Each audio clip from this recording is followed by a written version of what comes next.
عبد القادر جیلانی مشرکین کے لیے تلوار ہے، عبد القادر جیلانی بدعت اہل بدعت کے لیے سیف بے نیام ہے۔ اللہ عبد القادر جیلانی رحمۃ اللہ علیہ بے دین اور لامذہب قسم کے بے نمازیوں کے لیے عبد القادر جیلانی سے بڑا دشمن نہیں ہے۔ اور سن لے وہ ساتھی جو عبد القادر جیلانی کو بدنام کرتے ہیں۔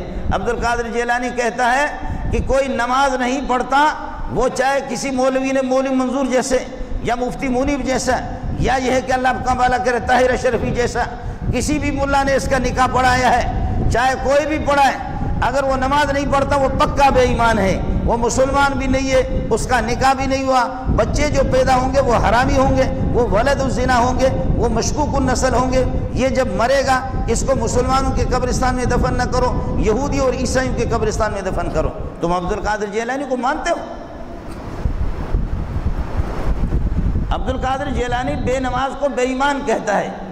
عبد القادر جیلانی جو نماز کو ترک کرتا ہے اس کو کہتا ہے کافر ہے۔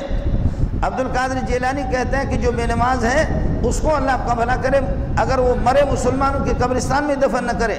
عبد القادر جیلانی کہتا ہے کسی مسلمان خاتون سے نمازی سے اگر اس کا نکاح ہوتا ہے، نکاح ہوا ہی نہیں ہے سرے سے، بچے اس کے حرامی بچے ہیں۔ عبد القادر جیلانی اگر زندہ ہوتا تو مولوی منظور کا دماغ بھی درست کرتا، تمہارا دماغ بھی درست کرتا۔